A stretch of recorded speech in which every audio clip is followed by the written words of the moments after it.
guys, welcome to my YouTube channel. Ayan, gagawa tayo guys ng banana cake. So guys, ito na yung aking mga ingredients at nasukat-sukat ko na rin guys.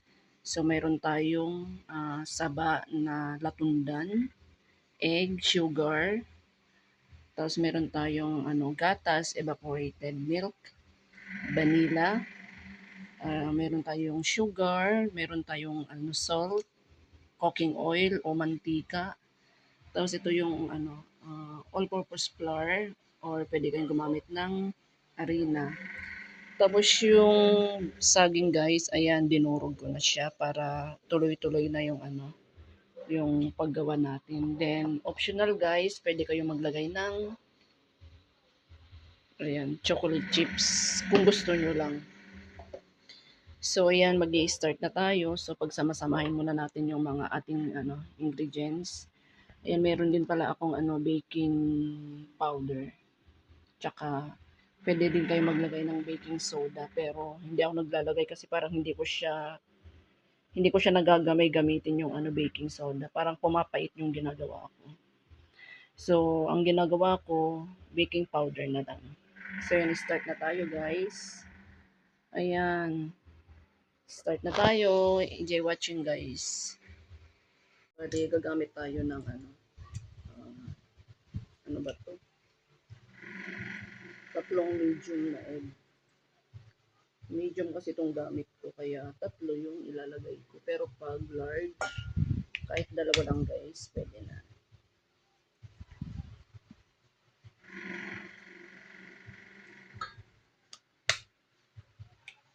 Yan.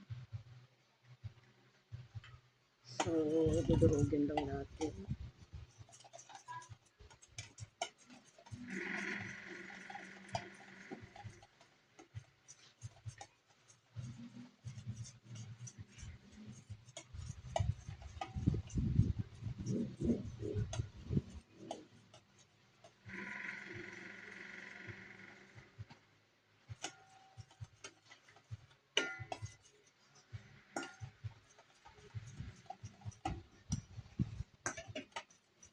So, yan, okay na to. Ilalagay na natin guys yung ating sugar. Yan. Ito, 1 cup. 1 cup yung ating sugar. Tapos, ilalagay na natin yung ating coconut oil o mantika. Yan. 1/2 din yung ating mantika.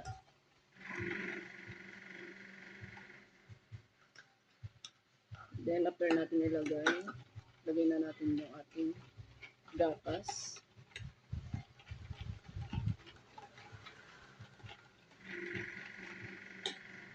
So, susukatin ko nga guys. Kasi nakalagay doon 1/3 lang.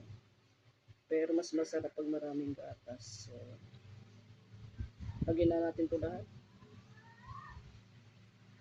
No? So, isang maliit yung nilagay ko guys. Ayan.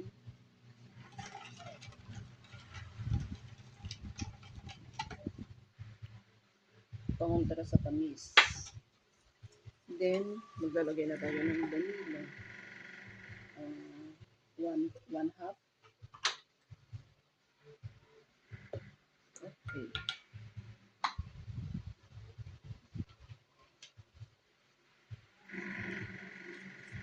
Ayan.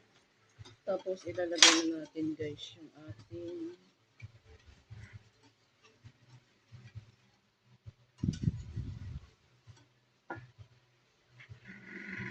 so, ito na yung ating all-purpose flour. Isa't kalahati yan. Then, ilalagay na rin natin itong ating baking powder. Pinagsama ko na dyan.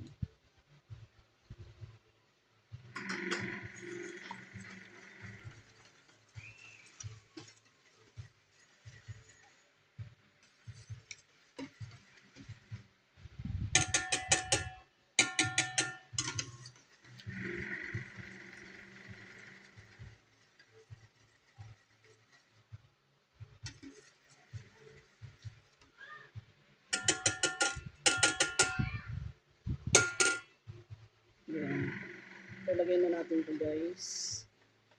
Lalagay na natin dito sa ating baking all-purpose flour pala, sawing. Ayan.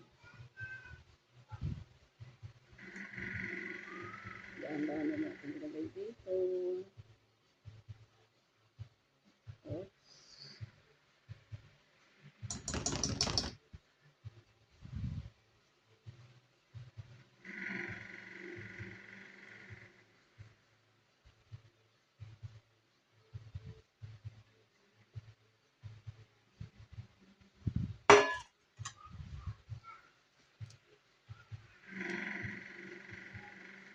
Ayan. Para ma-mix ng maayos. Tapos ilalagay na natin guys yung saging natin para habang minimix natin, hindi siya ma-over mix naman. So ito na yung saging na dinurog ko. Bali tatlong saging to na lakatan. So yan, pagaluin na natin.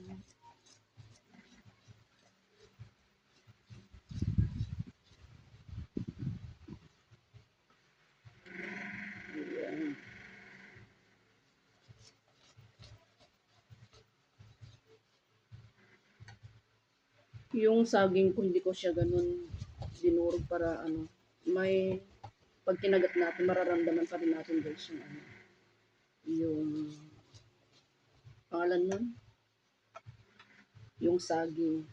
So, ang gagawin ko nito guys, hahatiin ko. Maglalagay ako ng chocolate sa kalahati, maglalagay.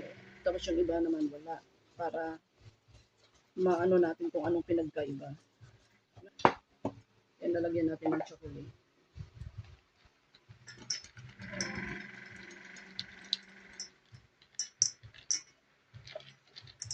Okay. Tapos saluin lang naman natin. Yan.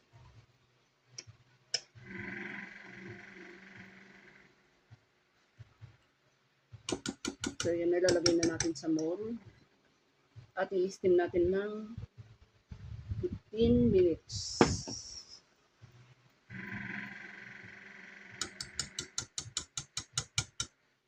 So, kulay red yung gagamitin natin.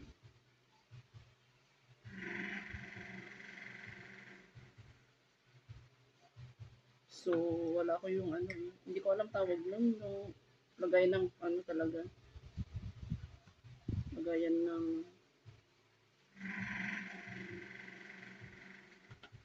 cupcake. Merienda lang naman, so pagtyagaan na natin itong meron.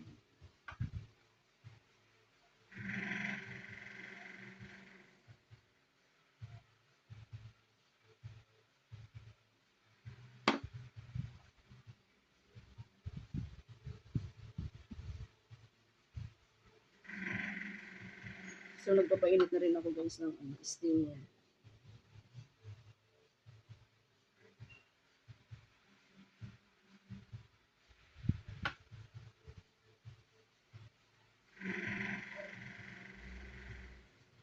Napakainit guys, grabe. Parang hindi magpapasko. Sobrang init.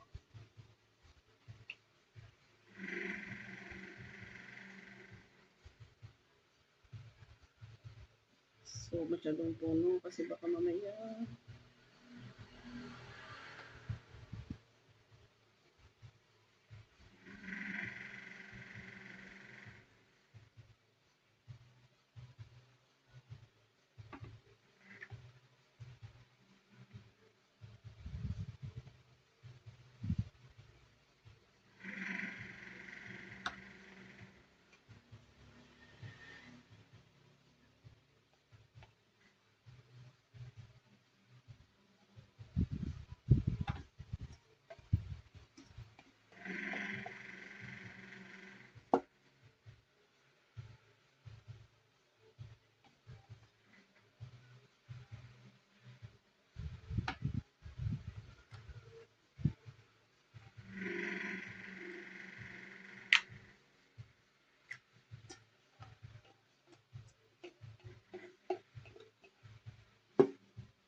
nakagawa ako ng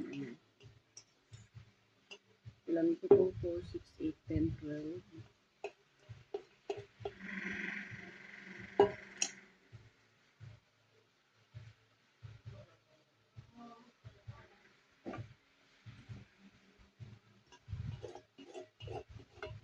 Simutin natin sa iyon. Ha?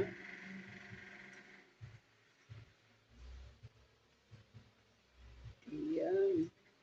Nakagawa ako ng 14.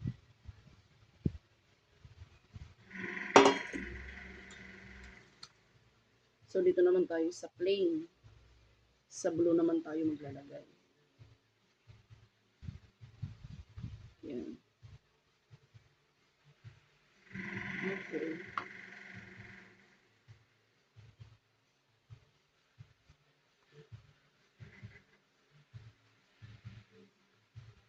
Death anniversary kasi guys ng aking biyanan. Kaya yan, nagawa ko merienda. Tapos mamaya pansit, bato. So ito na guys, ito yung plain. Tapos ito naman yung may chocolate. So yan, i-steam natin. Mainit na rin yung ating steamer. So yan, ilalagay na natin guys. Sana perfect. So, ito na guys, yung ating, ayan, pahinaan natin yung ating apoy para hindi siya may bigla ng luto. Ayan. Yan, kumukulo naman na yan. So, i-steam natin siya ng 15 minutes. Ayan, balikan natin siya ulit pamaya guys. Ito na guys, after ng 15 minutes, yan, i-check na natin. Wow. So, ito na guys yung aking banana cake. Ayan. Tingnan natin yung may chocolate. Ayan naman yung may chocolate siya guys. So, titignan natin. Okay. Ayan yung may chocolate. So, ito na guys yung aking banana cake na plain. Tapos, ito naman yung may chocolate. Ayan. Ayan. Thank you so much guys for watching my YouTube channel. Sana wag kayong magsawa sumuporta. Ayan. Bye!